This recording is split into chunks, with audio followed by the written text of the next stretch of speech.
Je vous salue tous, celles et ceux qui sont là, ceux qui nous rejoignent et ceux qui sont là pour la première fois.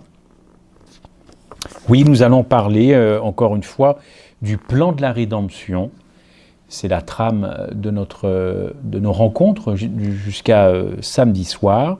Mais avant tout, je voudrais saluer donc les internautes, puisque ces conférences sont évidemment enregistrées et puis ensuite mis en ligne sur YouTube. Donc je salue tous les internautes qui nous suivent et je vous adresse à vous, frères et sœurs du Québec, les salutations de la Belgique, puisqu'une famille de la Belgique m'a demandé de vous saluer fraternellement en ce début de sabbat, de vendredi soir.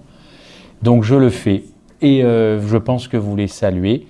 Et puis d'autres personnes, probablement d'ici demain, auront des salutations à vous adresser. Voilà. Ceci étant dit, après les anges, après le Saint-Esprit, nous restons donc dans ce plan de la rédemption. Je voudrais aussi vous dire que je vous proposerai une série de livres, enfin je vous présenterai demain quelques livres, mais je dois avouer que le livre que je vous montre ce soir, je m'en suis fortement inspiré. Voilà. Je crois que quand on prêche, on prend à droite et à gauche, on s'inspire des uns et des autres. Donc je ne cache pas mes sources. Ce livre, il a été écrit par un pasteur, il s'appelle Gerald Finneman, il est américain, et il est venu il y a 3 ans à Paris pour mes conférences. C'était lui l'orateur principal. Il a écrit ce livre qui est vraiment bouleversant, c'est une étude du psaume 22, qui est le psaume du Calvaire, le psaume de Golgotha.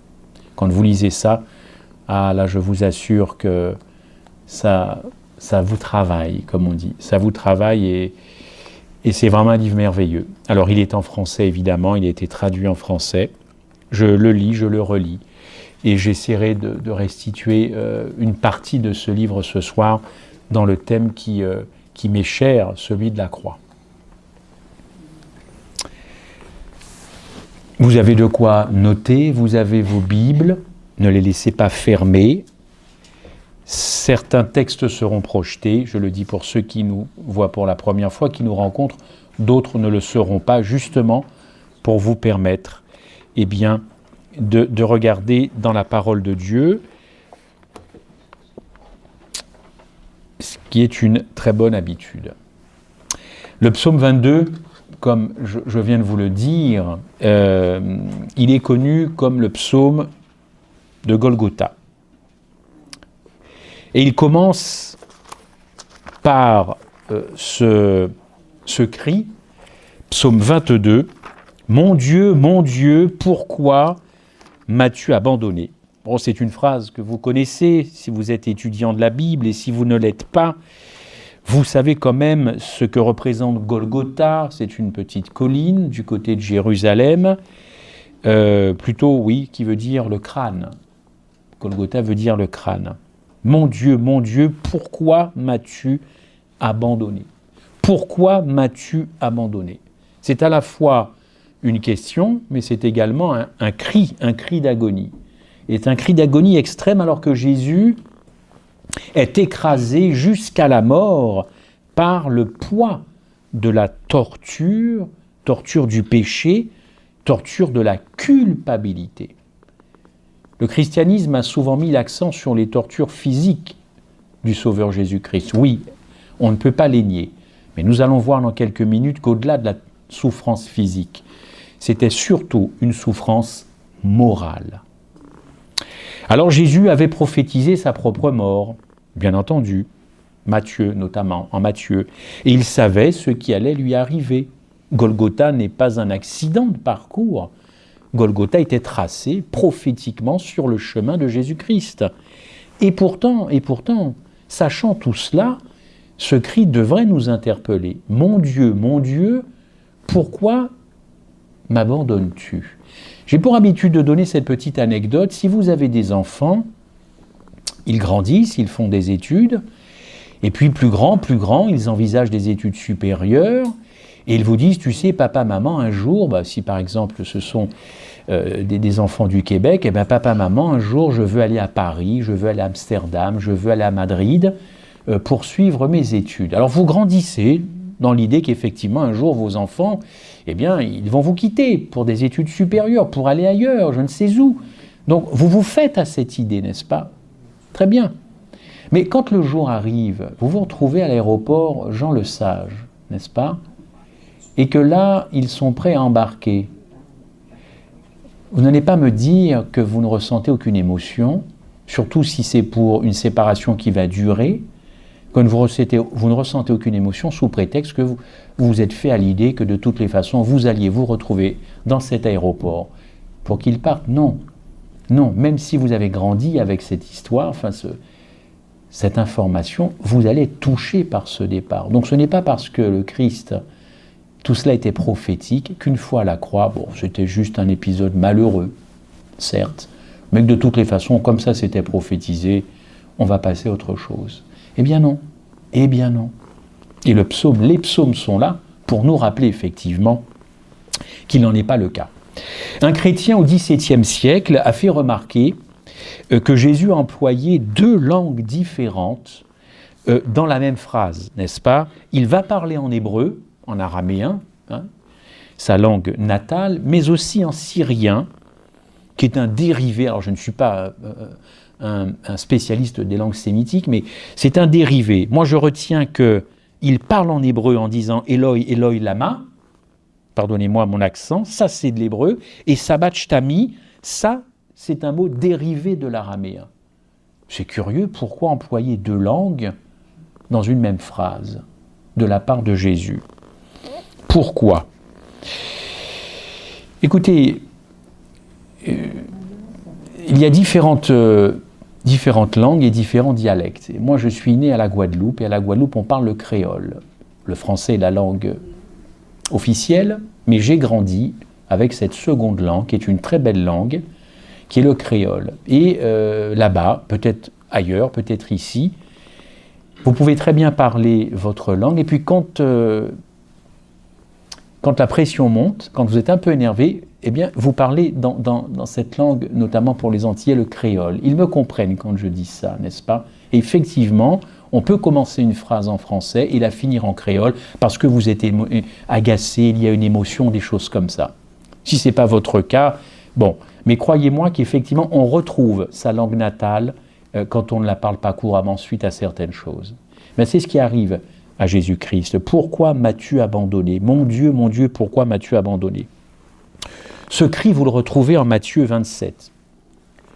Ce cri, vous le retrouvez en Matthieu 27. Mais avant tout, avant que je ne commence, regardez cette citation, lisez-la plutôt, elle est extraordinaire et je ne m'en lasse pas. Moi, je la lis, et là, j'espère que vous pouvez la lire. La science de la rédemption est la science suprême. Les anges dont on parlait il y a 48 heures, et les mondes fidèles à Dieu l'étudient. Donc ils étudient la science de la rédemption. Notre Seigneur et Sauveur lui accorde toute son attention. Jésus-Christ, l'auteur même de la rédemption, porte attention sur ce qu'il a fait. Les rachetés la sonderont au siècle des siècles. L'homme ne peut s'engager dans une étude plus haute, mieux que tout autre, elle aiguise l'esprit et élève l'âme. L'étude de l'incarnation du Fils de Dieu, de son sacrifice expiatoire, nous allons le voir, et de son œuvre médiatrice, pourrait occuper toute la vie du chercheur persévérant. C'est pas fini. En songeant aux innombrables années qu'il passera dans le ciel, il s'écriera « Le mystère de la piété est grand ». Le mystère de la croix explique tous les autres. Le thème de la rédemption est celui dans lequel les anges désirent plonger leur regard. Il sera la science et le chant des rachetés pendant l'éternité. Conclusion, ne mérite-t-il pas d'être étudié attentivement dès maintenant? Puisque nous allons passer l'éternité à contempler cette rédemption, pourquoi attendre? Commençons dès maintenant, nous dit Madame White dans Maranatha, page 363. Vers la 9e heure, vous avez ce cri. Eli, Eli, lama sabachthani. Ce cri qui a déchiré le ciel, qui a déchiré les murs de Jérusalem, qui a été entendu jusqu'au plus haut de l'atmosphère, n'est-ce pas? Psaume 22, évidemment. Alors, il faut dire qu'on retrouve ce cri, effectivement, en Matthieu 27. Et vers la 9e heure, comme je vous dis, il est dit, c'est « Mon Dieu, pourquoi m'as-tu abandonné ?» Il faut savoir que le verbe « abandonner » ici en grec, parce que c'est très important quand on étudie la Bible de voir les sources hébraïques et les sources grecques, le verbe grec, alors ça se dit « ekatalepeo », pardonnez-moi, mais ce verbe-là, moi il m'intéresse parce qu'il signifie laisser totalement seul, totalement abandonné. Ça correspond bien à la pensée de Christ à ce moment-là quand il parle. Christ est totalement isolé à la croix et nous allons le voir dans quelques minutes. Pourquoi? C'est un homme seul. S'il y a des gens qui souffrent de solitude, peut-être qu'ils verront à la fin de cette présentation effectivement ce que ça peut être que de vivre une solitude terrible. À ce moment-là, Christ ne ressent plus la présence de son Père. Et d'ailleurs, il est écrit, lisez encore vos textes un petit peu plus, puisque nous allons rester dans le psaume 22, « Et tu t'éloignes sans me secourir, sans écouter mes plaintes. » Et tu t'éloignes sans me secourir. C'est Jésus qui parle à son Père, hein. On est bien d'accord, sans écouter mes plaintes. Alors que le Père et le Fils ont toujours été unis d'éternité en éternité, là il se passe un problème. Là il se passe quelque chose. Jésus se sent seul et il dit à son Père, « Tu t'éloignes de moi. » Or ils avaient toujours été unis comme les deux doigts de la main, d'éternité en éternité. Au verset 5, pardonnez-moi, on y verra, on viendra, on constate que Jésus englobe toute l'histoire avec ce verset « En toi se confiaient nos pères et tu les délivrais ». Là, avec ce verset, Jésus se rappelle la manière dont Dieu avait conduit le peuple juif. Et oui, en toi se confiaient nos pères, nos patriarches, et tu as délivré notre peuple. Jésus ne parle pas de lui, il parle de ses racines, juives évidemment. Comment Dieu avait conduit son peuple dans le passé. Il place les circonstances de cette histoire en parallèle avec maintenant ce qu'il vit sur la croix. Parce qu'au verset 10, cette fois-ci, il ne parle plus du peuple juif, mais il parle de lui. Et vous reconnaîtrez à travers ce verset son origine, sa naissance. « Tu m'as fait sortir du sein maternel, tu m'as mis en sûreté sur les mamelles de ma mère. » N'est-ce pas? La King James dit « tu m'as mis en sécurité ». La Darby dit « tu m'as mis en confiance ». Tu m'as mis en confiance, tu m'as mis en sécurité, tu m'as protégé. Et oui, vous connaissez les origines de ce qui s'est passé avec Hérode, n'est-ce pas? Ici, l'allusion est claire. La vie de Jésus à sa naissance, mise en danger, évidemment, comme je vous ai dit, par le roi Hérode. Dès le sein maternel,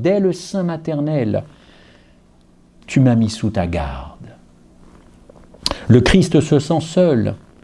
Au verset 11 et 12, que vous lirez, je lis avec vous, « Ne t'éloigne pas de moi quand personne ne vient à mon secours. Ne t'éloigne pas de moi quand personne ne vient à mon secours. » Personne ne vient à mon secours. Oui, bien sûr, au pied de la croix, il y a Marie, sa mère.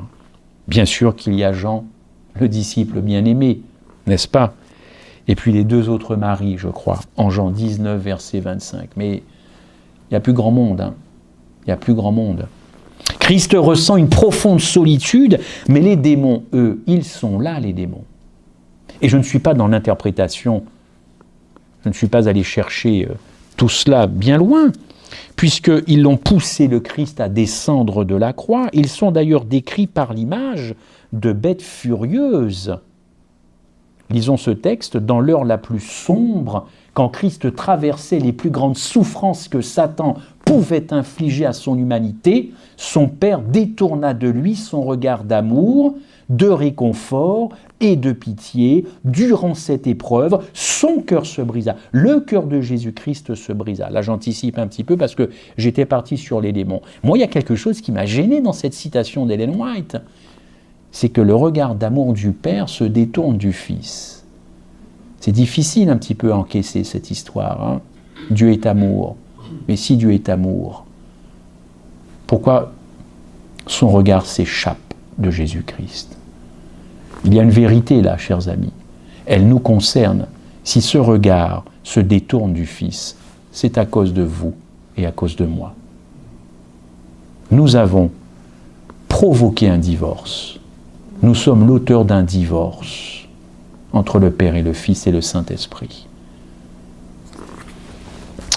Oui, Christ ressent une profonde solitude, mais évidemment, comme je vous ai dit, les démons sont là.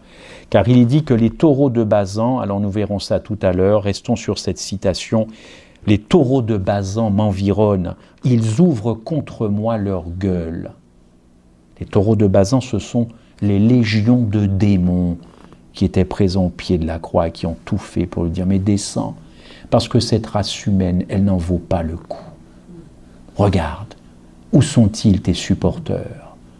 Où sont tes supporters? Il y a ta mère. D'ailleurs, tu es en train de l'effondrer dans la tristesse, ta mère. C'est moi qui parle. Mais il aurait pu dire, tu n'as pas honte de mettre ta mère dans cet état. Tu n'as pas honte, n'est-ce pas? Les deux autres maris, Jean, qui lui n'a pas fui. Notre Sauveur était seul. Sentiment de solitude, présence des démons. Mais cette fois-ci, où était le Père? Ah, les pères. On dit que les pères ne sont pas souvent là, n'est-ce pas? Ben là, pour le coup, non plus. Mais il y a une réponse à cela.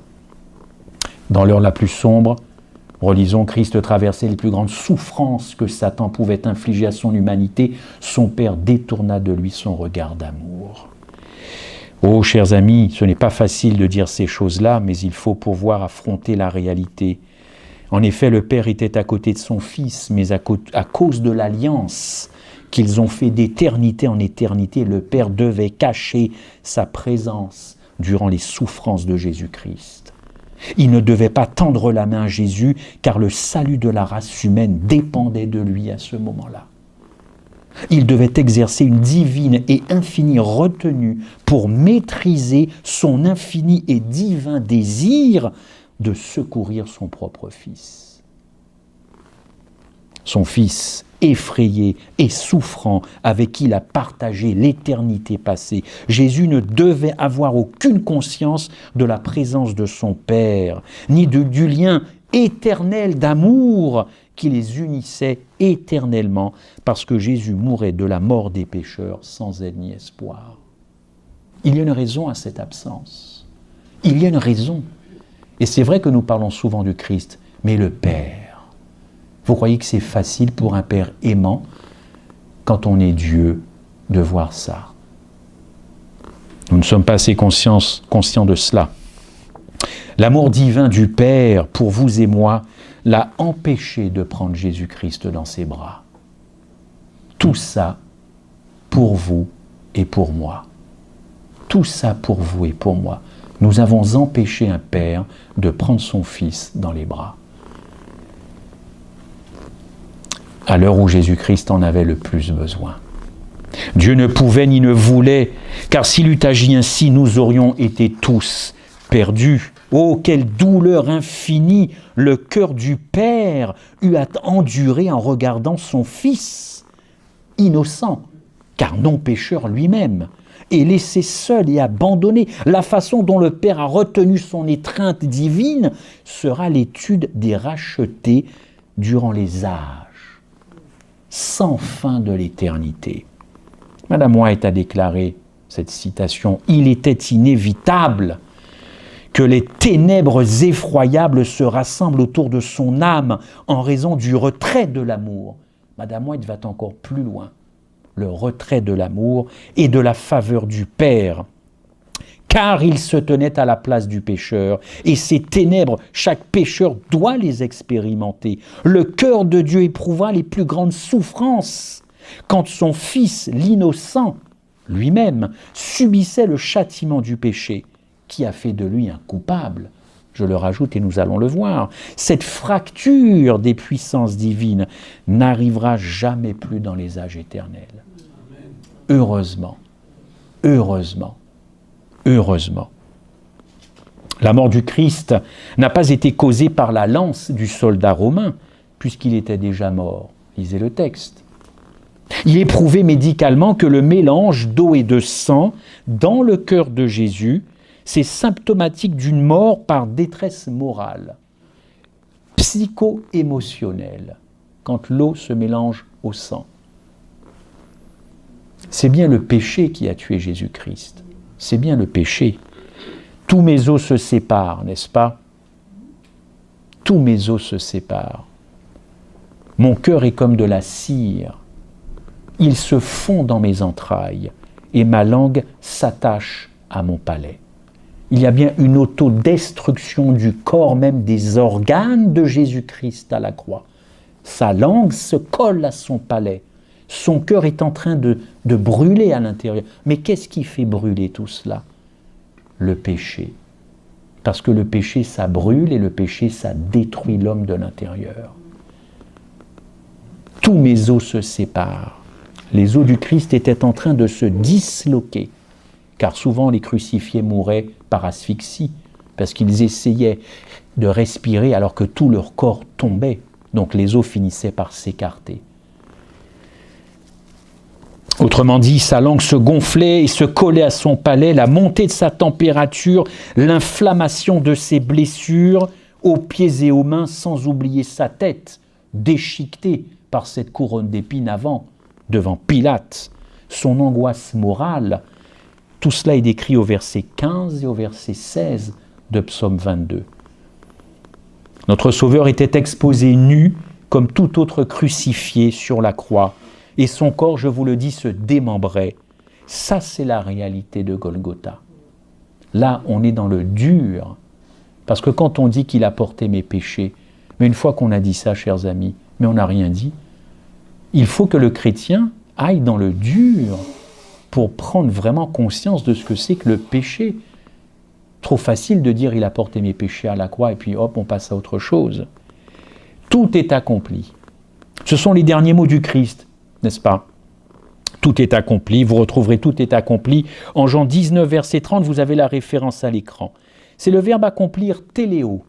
Téléo en grec veut dire faire, veut dire réaliser, comme d'ailleurs dans la création avec la Genèse. Tout était bon, tout était accompli, et ce fut un autre jour, n'est-ce pas? Dans Jean 19, verset 30, il a une signification un peu plus particulière. Il s'agissait de payer un tribut. Mais à qui Christ paya-t-il un tribut? À la loi, à la croix, pardon. Il paya ce tribut à la loi. Nous allons le voir. Le tout est accompli de Jean 19, verset 30, veut dire que Christ a satisfait la justice de Dieu en mourant pour tous. Ces péchés ne pourront plus jamais être condamnés une seconde fois, n'est-ce pas? Car ceci serait une violation de la justice de Dieu. Les péchés, les fautes ne peuvent être payés une seule fois, pas deux fois, parce que là, ce serait vraiment une injustice que de condamner deux fois la même personne. Christ a donc accompli la rédemption du monde en payant à la loi ce qu'elle exigeait. Pas lui, pour nous, parce qu'il n'a pas péché personnellement, car nous étions désobéissants. Car tous sont péchés, vous le savez, et tous sont privés de la gloire de Dieu. Romains 3, verset 23, pour ceux qui aiment les écrits pauliniens. Et nous sommes appelés à nous réjouir de cela, parce qu'avant de prononcer le « tout est accompli », Jésus va éprouver un sentiment terrible. Au verset 2, je le répète, « Pourquoi t'éloignes-tu de moi, loin de mes plaintes ?» Au verset 12, c'est pareil, « Ne t'éloigne pas de moi quand la détresse est proche. » On retrouve cela à 10 versets d'écart. Mais le mot « plainte », cherchez à savoir ce que ça veut dire, puisque là, évidemment, nous sommes en grec. Le mot « plainte », dans la racine hébraïque, signifie pousser des hurlements de douleur. Pousser des hurlements de douleur. Comme quand on amène une bête à l'abattoir. Notre Sauveur avait donc des gémissements et des hurlements sur cette croix. Sa voix était l'écho de ce qu'il éprouvait au plus profond de son cœur, lorsqu'il ressentit la rupture de l'union qu'il entretenait avec son Père céleste, douleur physique, douleur morale, douleur émotionnelle. Mon cœur est comme de la cire, nous l'avons vu au verset 15, le péché brûle, chers amis, comme du feu dans l'esprit de quelqu'un. Il affaiblit le péché. Le péché dissout le système nerveux d'un homme. Oh, c'est sûr que le péché, c'est sucré. C'est pour ça que les gens aiment pécher. Mais le sucre, vous le payez tôt ou tard. Et là, dans ce cas-là, son système nerveux était totalement bouleversé. Tel que ce verbe est employé dans ce verset, il décrit la véritable condition de désorientation du Christ. N'allez pas me faire dire qu'il n'était pas conscient de ce qui se passait, puisqu'il a même refusé du vinaigre pour être totalement conscient. Ne pas être endormi, mais à l'intérieur, une véritable désorientation morale, sentimentale, tout en étant conscient de tout cela, puisqu'il souffrait de cela. Le péché a consumé Jésus-Christ dans tout son être, c'était l'expérience de l'étang de feu dont il est question dans Apocalypse 20, oui. Christ a goûté la seconde mort, Christ a goûté cet étang de feu. Et c'est justement pour que nous ne la goûtions pas, nous, à la fin, que lui l'a goûté à Golgotha. Alors vous comprenez vraiment que ceux qui ne se retrouveront pas au ciel, ils auront tout fait pour ne pas s'y retrouver. C'est ça, moi, qui me brise le cœur. Vraiment, si mes proches ne sont pas avec moi, si c'est la volonté de Dieu que je sois avec lui, c'est qu'ils auront tout fait parce que Christ est allé au bout de l'enfer pour justement vous épargner d'y aller. Et quand nous voyons nos amis, nos frères, nos collègues, nos voisins refuser l'Évangile, ils ne savent pas ce qu'ils refusent. Ils ne savent pas. C'est à nous de leur dire cela. L'enfer a rejailli sur Christ, sur le calvaire avec violence. Cette expérience le fit trembler, le fit vaciller, comme c'est précisé d'ailleurs en Jean 12. Rappelez-vous, quand les gentils viennent voir Jésus dans la cour du temple, Jésus savait que son heure était venue. C'était l'accomplissement de la prophétie. Jésus s'est écrié « Délivre-moi de cette heure ». Jésus sentait déjà Golgotha qui pointait « Délivre-moi de cette heure, Père ». Parce que je n'ai pas envie de goûter cela, n'est-ce pas? Car il s'agissait d'une lutte acharnée au fond de lui-même, entre ses émotions et la volonté d'accomplir la volonté de son Père, mais il s'est ressaisi. Car il dit en Jean 12, « C'est pour cela que je suis venu, Père, glorifie ton nom. » Voyez un petit peu comment le Christ a souffert. Si ça ne tenait qu'à lui, s'il ne s'était qu'écouté que lui-même, il ne serait pas allé jusque-là. Mais il a toujours voulu faire la volonté de son Père, par amour pour son Père et par triple amour pour vous et moi.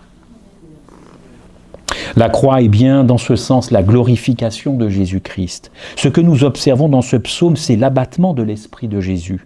Le péché produisait ses effets de défaite et de découragement dans son esprit. Des convulsions d'agonie ont rongé son esprit et son ossature, nous l'avons vu tout à l'heure. Les horreurs de la malédiction divine se sont abattues sur lui. La condamnation de son Père le tourmentait continuellement.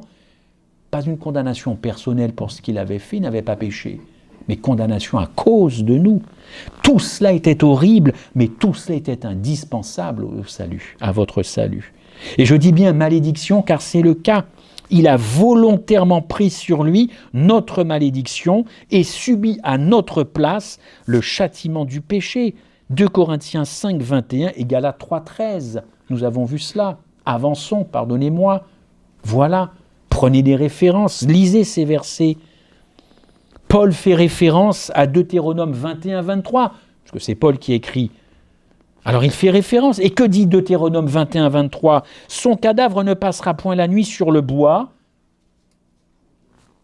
mais tu l'enterreras le jour même, car celui qui est pendu au bois est objet de malédiction auprès de Dieu, et tu ne souilleras point le pays que l'Éternel ton Dieu te donne pour héritage. Oui, Paul cite ce texte pour prouver aux Juifs que Christ a été maudit, non pas à titre personnel, mais à cause de nous, et à notre place. La loi de Moïse, vous le savez, réclamait que si un homme est exécuté pour un crime de mort et que son cadavre est pendu au bois, c'est la preuve qu'il a été maudit par Dieu. Qu'il a été trouvé transgresseur de la loi de Dieu. Et oui, et c'est l'idée qui est développée dans le livre de Josué 8 et Josué 10. Je n'ai pas été enseigné de cette croix-là. Il y a deux façons de voir la croix, et je remercie un certain auteur de m'avoir ouvert les yeux sur la croix. Soit vous regardez la croix avec des lunettes catholiques romaines et protestantes, soit vous regardez la croix avec des lunettes juives. Et la croix avec des lunettes juives, c'est la parole de Dieu. C'est ce texte-là. Et ce n'est absolument pas la même croix. Des millions de chrétiens ne regardent pas la croix comme ils devraient la regarder. On aura l'occasion peut-être demain d'en parler. Et encore une fois, je n'avais pas du tout cette perception de cette malédiction qui existe bien dans la Bible. Cette malédiction de Jésus-Christ. On viendra là-dessus.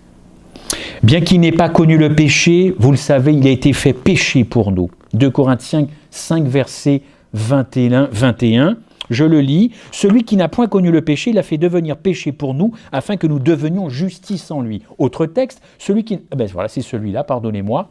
Voilà. « Le divin porteur de nos péchés. » Il nous arrive souvent de mentionner des versets connus dans la Bible sans pour autant faire de la croix l'objet de nos recherches, l'objet de nos investigations. Mais c'est bien ce qui va encore une fois, et nous l'avons vu, occuper les saints. À la croix, aucun péché passé, présent et futur de nos vies ne furent trouvés en nous, mais en Christ. Il a porté nos péchés, mais dans son corps, n'est-ce pas? Comme le dit Pierre en 1 Pierre 2, verset 24. Et ce texte d'Ésaïe 53, vous le connaissez bien, notamment il s'est chargé de nos iniquités. Très beau texte, Ésaïe 53. Mais regardez, Kabal veut dire se charger. Mais ça veut dire également, en hébreu, fardeau pesant. Donc le Christ s'est chargé de nos fardeaux très pesants sur lui à la croix. Nos péchés sont bien devenus des fardeaux pesants pour lui. Ils sont devenus ses péchés. Ils sont devenus sa propriété. Car le péché ne vient pas à l'existence comme cela. Le péché ne vient pas, il n'est pas évanescent. Ça ne vient pas partir du vide. Le péché existe parce qu'il était enfanté dans la vie du pécheur. Péché et pécheur sont indissociables. Christ a revêtu la personne du pécheur, oui, mais il a pris aussi ses péchés.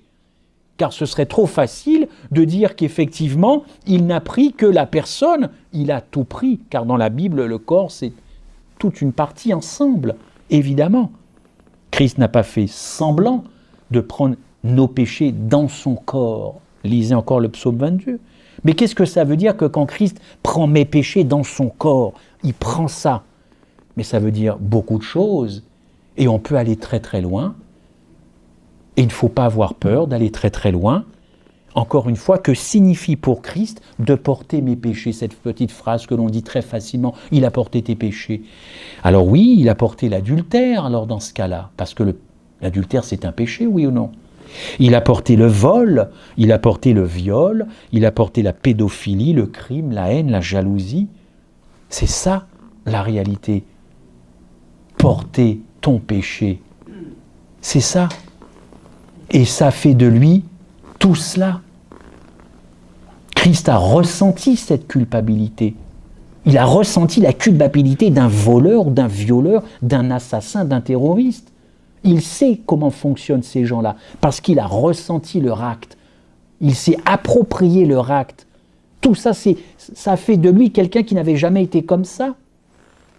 L'assimilation de nos péchés par Christ en son corps, comme les miens, c'est un mystère qui dépasse notre intelligence, mais je l'accepte par la foi et non pas par la raison. Ne me demandez pas d'expliquer ce processus, je ne saurais jamais vous l'expliquer. Ce que je sais en revanche, c'est que plus j'étudie le péché, plus le péché, ça porte des noms, le péché. Ça porte un nom, j'en ai cité quelques-uns, trouvez les autres, hein, méchants, tout ce que vous voulez. Mais ça, c'est une réalité dans la vie, dans le corps du Christ à Golgotha. On ne peut plus continuer à mentionner dans nos prières que Christ est mort à notre place, qu'il a porté nos péchés, sans faire de ce mystère de la piété, encore une fois, l'objet de nos recherches. Nous devons le faire afin de connaître Christ. Oui, pourquoi ? Connaître. Tiens, un verbe que nous connaissons bien, connaître. Mais Jean 17, verset 3 dit que la vie éternelle, c'est quoi ? C'est te connaître, c'est qu'ils te connaissent. C'est ça, hein. Pour ceux qui pensent qu'au ciel, il se passera plein de choses, hein. Mais l'éternité au ciel, c'est avant tout connaître Dieu. C'est pas autre chose. On va voyager, on aura des ailes, tout ce que vous voulez, je ne sais pas, peut-être. Mais c'est ça, ce texte-là. C'est ça. Et connaître, ça a une connotation dans la Bible, n'est-ce pas ? Une connotation de savoir, une connotation de choses intellectuelles, mais vous savez que dans le livre de la Genèse, quand Adam connut Ève, je ne vous fais pas un dessin, mais c'est une intimité sexuelle, n'est-ce pas ? Autrement dit, connaître Christ, c'est être en intimité avec lui, en une union avec lui. C'est beau, c'est ça que veut dire connaître Christ. Jésus était conscient des péchés qui lui étaient imputés. Le péché, encore une fois, l'a détruit à la croix, a provoqué des ravages en lui, dans son corps, dans son esprit. Mais malgré cet abattement, la foi de Jésus a tenu bon. Oui, une foi qui a tenu bon, malgré la malédiction. Dans Galates 3, versets 10 et 13, c'est le mot grec anathéma pour malédiction. Anathéma, érem en hébreu, s'il y a des hébraïsants ici. Et qu'est-ce que ça veut dire, anathéma ? Qui vient d'un mot que vous connaissez bien, anathème, en français. Ça signifie voué à l'extermination. Voué à l'extermination, c'est-à-dire dans la pensée d'un juif, sans espoir de rachat, sans résurrection. C'est pour ça que les juifs ont demandé, non pas la lapidation, mais la crucifixion. Et si vous connaissez bien vos Bibles, le blasphème dans la loi de Moïse, ce n'est pas la crucifixion. C'est la lapidation. Malin les Juifs de l'époque.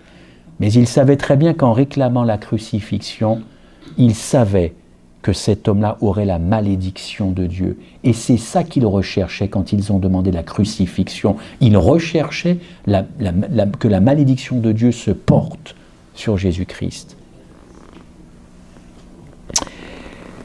Une foi qui a tenu bon malgré cette malédiction, Galates 3, versets 10 et verset 13, anathéma, anathéma. Il y a un autre mot, Christ souffrait physiquement, on va le voir, armatia, physiquement et moralement, comme transgresseur de la loi de son Père. Oui, parce que quand vous étiez crucifié, vous étiez aussi considéré comme un transgresseur de la loi. Étonnante, Christ est la loi, et il devient le propre transgresseur de sa loi. Les mots en grec et en hébreu sont incontestables, n'est-ce pas ? Dans 2 Corinthiens 5, verset 21, le péché dans ce texte est traduit en grec par armasia, qui signifie violation de la loi divine, en pensée et en acte. C'est pour ça que les mots grecs et les mots hébreux sont très importants dans l'étude de la parole de Dieu. Ils sont beaucoup plus puissants que le français. Violation de la loi divine en pensée et en acte. Et quand vous avez en 2 Corinthiens 5, 21, fait devenir, il fut fait péché, il est devenu péché, dans ce même verset, du moins dans ce même verset est rendu par poeio, qui signifie façonner, construire, fabriquer. Oui, Christ est devenu ce qu'il n'avait jamais été. Il a été construit, il est devenu, façonné par notre péché à la croix. Mais de quelle manière Christ a-t-il pu secourir le pécheur alors ? En devenant pécheur pour tous. Pas personnellement car il n'a jamais péché, mais ce que nous lui avons fait porter a fait de lui ce qu'il n'avait jamais été. Et il fallait qu'il passe par là. Pour sauver la condition du pécheur, il fallait qu'il embrasse cette condition du pécheur. Ce que Dieu fit pour racheter l'humanité est extraordinaire. Ellen White dit d'ailleurs que Christ, en Jésus-Christ, page 690, Jésus-Christ a perdu son innocence. Et c'est là qu'on a un problème maintenant, parce que beaucoup, des millions de chrétiens pensent que c'est un innocent qui était à la croix. Et là, c'est catastrophique, parce que ce n'est pas biblique. Alors je sais que beaucoup cherchent à préserver la réputation de Jésus-Christ, mais Jésus-Christ, lui, n'a pas cherché à se protéger à la croix. Il n'a pas cherché à protéger sa réputation, le Fils de Dieu, alors que ce sont des humains qui cherchent à le sauver. Mais lui n'a pas cherché à se sauver. C'est un coupable à la croix. D'ailleurs, regardez les autres religions, quel grief ils font au christianisme. Le christianisme est la première religion mondiale de l'injustice pour avoir cloué un innocent. Et vous pensez que nous allons les attirer à l'évangile en disant que c'est un innocent qui était à la croix? Eh bien, je vous souhaite beaucoup de courage. Ils ne viendront jamais. Maintenant, commencez par leur dire que c'était un coupable qui était à la croix. Là, vous allez avoir une bonne discussion avec eux parce que ça rentre mieux dans leur case. Effectivement, dans la case d'un homme, c'est un coupable qu'on accuse, qu'on crucifie, pas un innocent. Nous n'obtiendrons jamais rien tant que nous dirons que c'est un innocent qui était à la croix. Certains, encore une fois, pour sauver la réputation de Jésus, affirment que Galates 3, verset 13 ne s'applique pas à Jésus-Christ. Alors comment expliquer que Paul fait référence avec des textes de l'Ancien Testament pour prouver ce qu'il affirme en Galates 3.13, mais que du coup là, ça ne fonctionnerait plus en Galates 3.13? Paul serait un charlatan, un illusionniste qui s'amusera avec des textes de l'Ancien et du Nouveau Testament. Non, Paul sait très bien. Rappelez-vous que le terme grec pour maudit, c'est anathéma, dont le dérivé c'est katara. Katathéma, qui signifie voué par interdit, voué à la destruction. Lisez l'Ancien Testament, quand une ville était vouée par interdit, ça ne rigolait pas. Quand un homme était voué par interdit, ça ne plaisantait pas non plus.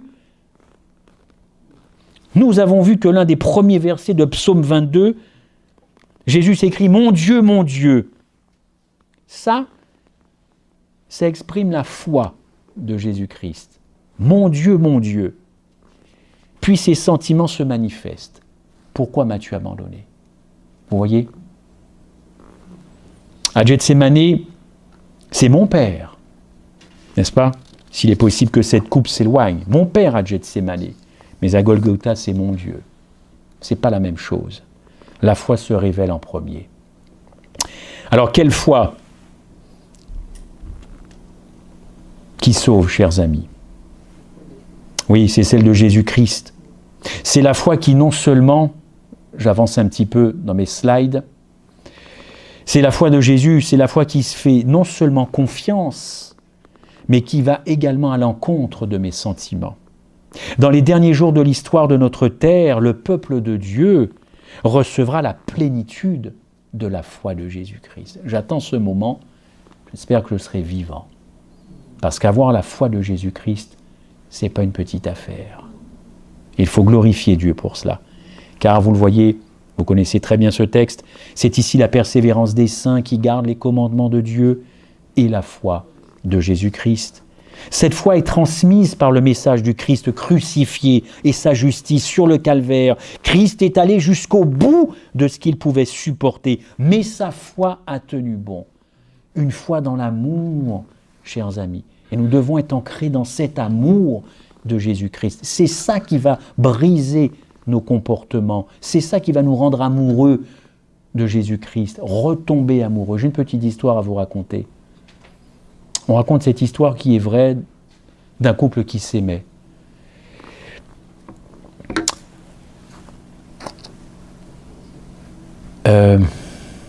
Ils s'aiment, quoi de plus normal, n'est-ce pas, entre un homme et une femme.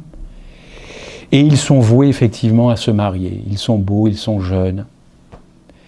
Et puis un jour, la jeune fille doit se faire opérer. Je tiens cette histoire de mon frère. Elle doit se faire opérer des yeux. Parce que sinon c'est la cécité. Et donc, ils sont d'accord pour effectivement que cette opération ait lieu. Et cette opération a lieu, le chirurgien est là, ils sont les présentations, c'est un bel homme. Il est très connu, très riche, très réputé, un grand praticien des yeux. L'opération se passe bien et ce qui devait arriver arriva, elle tombe amoureuse du chirurgien. Et du coup, elle laissa tomber son premier ami pour partir avec le chirurgien. Et du coup, lui était beau, il était fort, il était grand, ils ont voyagé, ils ont eu beaucoup d'enfants, c'était l'amour parfait. Un petit peu comme à la télévision, les films romanesques, tout se passe bien. Et puis un jour, elle apprend que son premier ami, lui, ne va pas très bien.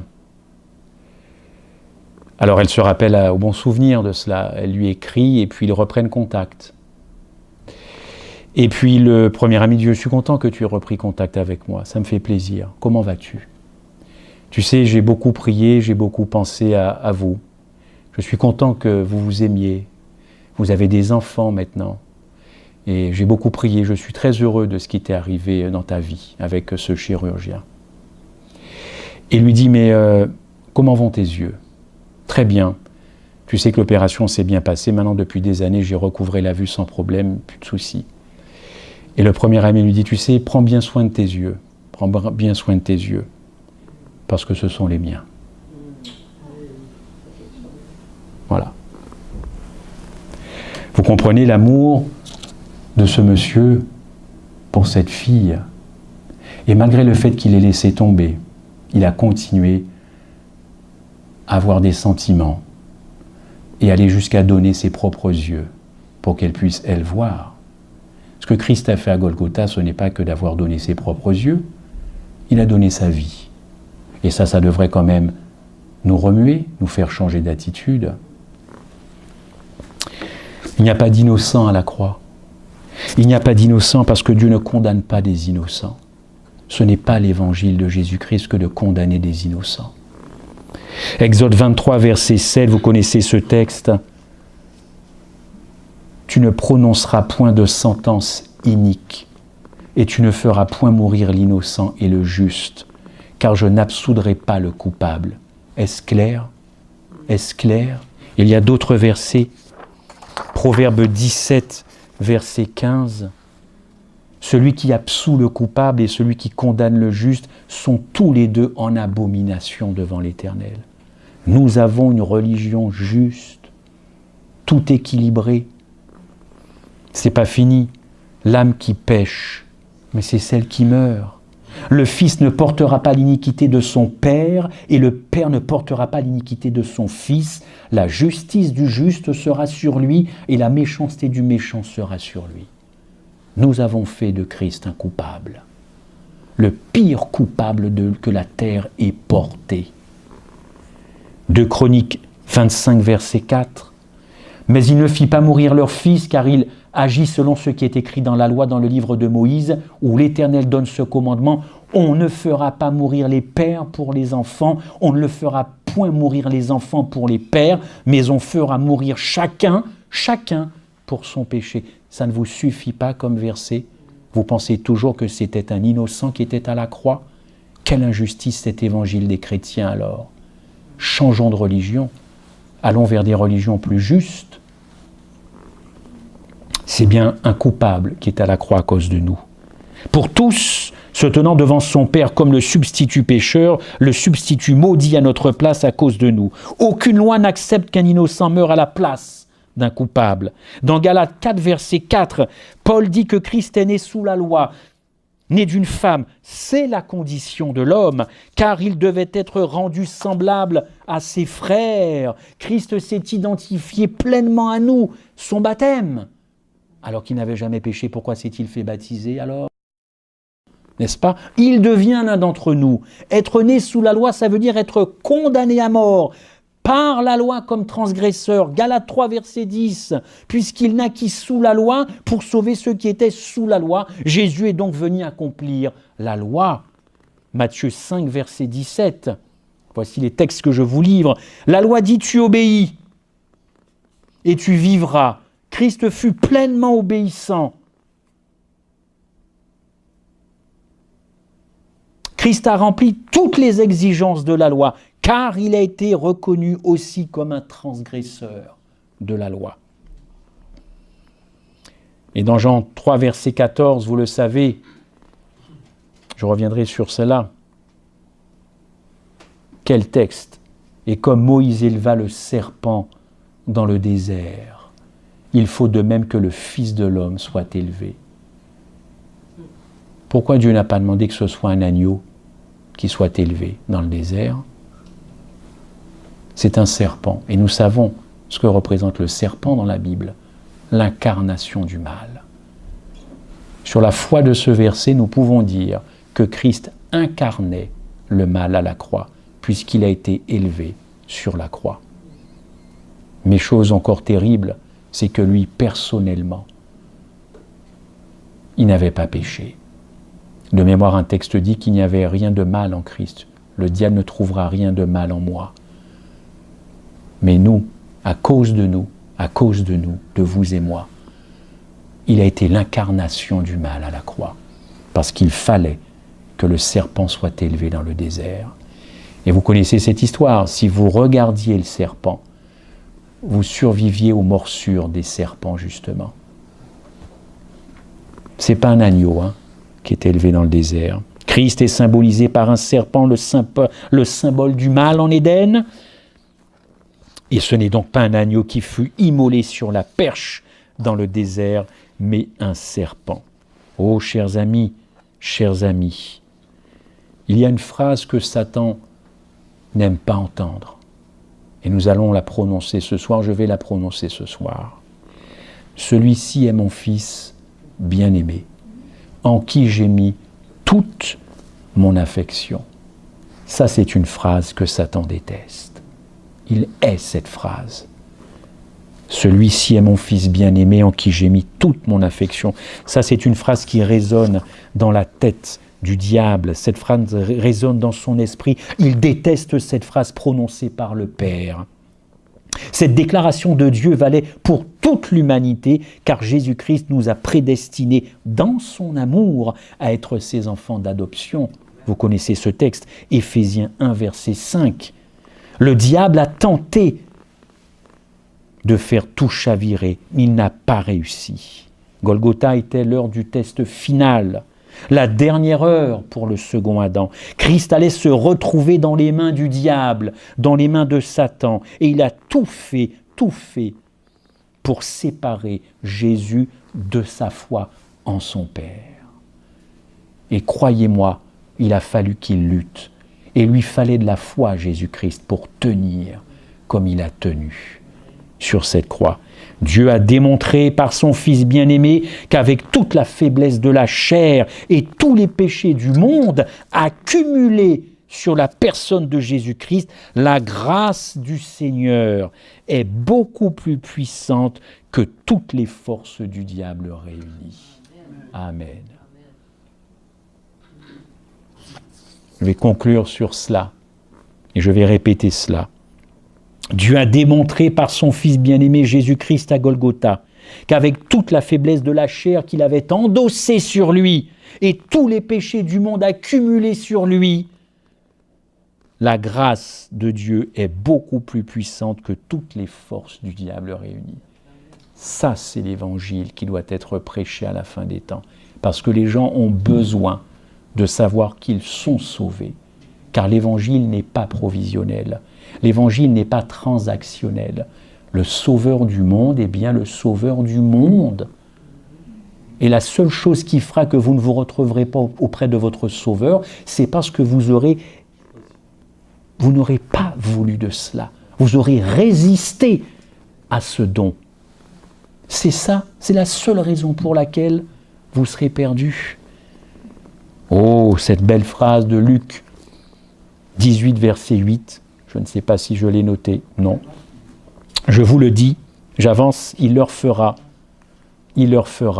Ah oui, merci. Ah oui. La foi, c'est pistis. Je vais la lire. Je vous le dis, pour tous ceux qui souffrent sur cette terre, ici, à Québec, à Paris, à Londres ou ailleurs, retenez cette phrase, pleine d'espoir, pleine d'espérance. Je vous le dis, il leur fera promptement justice. Mais quand le Fils de l'homme viendra, trouvera-t-il de la foi sur terre? Parce que nous avons besoin de la foi de Jésus-Christ. Puissions-nous retenir, chers frères et sœurs, chers amis, visiteurs, cette leçon. On aurait encore beaucoup de choses à dire sur le psaume 22 et le psaume 23. Lisez les psaumes, parce que cette foi-là, Il faut être reconnaissant à l'Éternel d'avoir tenu et de ne pas être descendu de cette croix pour vous et moi. Ça devrait suffire à nous aimer largement de cet amour agapé les uns les autres et à faire taire tous les problèmes que nous avons. Et s'ils ne peuvent pas être tus, ces problèmes, que nous puissions les affronter correctement les uns avec les autres, correctement, dans la paix et dans la douceur. Parce que quand vous regardez Golgotha, vous n'avez pas envie de vous fâcher. Vous avez au contraire envie d'avoir beaucoup de patience et de laisser glisser tout ce qui ne vous plaît pas. Que Dieu nous aide, en tout cas dans ce sens. Amen. Amen. Amen. Amen. Merci beaucoup. Je voudrais juste, comme on avait convenu, si vous avez été touchés, non pas par ce que j'ai dit, simplement parce que Christ a réalisé à la croix, je vous demanderai de vous lever. Je vais prier et ensuite Sébastien conclura par une prière et nous entendrons probablement le chant thème en vous invitant à revenir demain, parce que demain je vais parler du pardon. Et ça aussi c'est très important. Levez-vous, je pense que vous avez été touchés par ce que Christ a fait. Pardonnez-moi, je vais vous demander de vous agenouiller pour ceux qui physiquement le peuvent. Et ensuite, je prierai.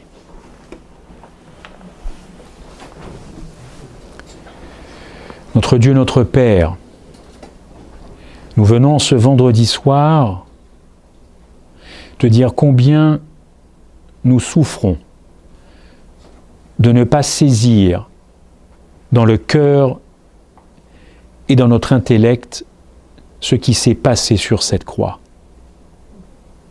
Les mots que j'ai employés ont été faibles. Et je te demande de me pardonner, Père. Mais nous voulons, Seigneur, regarder cette croix pour savoir combien tu nous as aimés. C'est ici que ça s'est passé. C'est ici que la fracture a eu lieu. C'est ici que le diable a capitulé. Il s'est rendu compte que c'était terminé, car tu as tenu bon, Seigneur Jésus-Christ. Merci encore pour ce don, cette expiation, ce sacrifice, et que tout cela continue de nous agiter, de nous perturber, de nous déranger,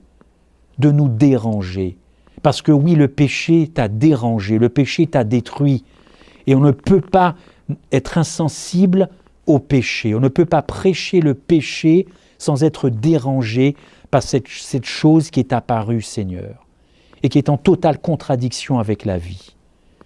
Tu as donné à ce monde une chance, tu as sauvé ce monde, et tu es passé par l'enfer, Seigneur. Garde-nous dans cet état d'esprit de recueillement, d'admiration, de contemplation, pour que nous puissions être transformés. Et alors que tu es dans le lieu très saint, eh bien oui, cette croix, elle est dans le lieu très saint. Elle y est, tu es venu avec, Seigneur. Et maintenant, nous pouvons aussi te voir dans ce lieu très saint. Béni sois-tu, Seigneur. Merci pour tous tes bienfaits. Au nom de Jésus-Christ, Amen.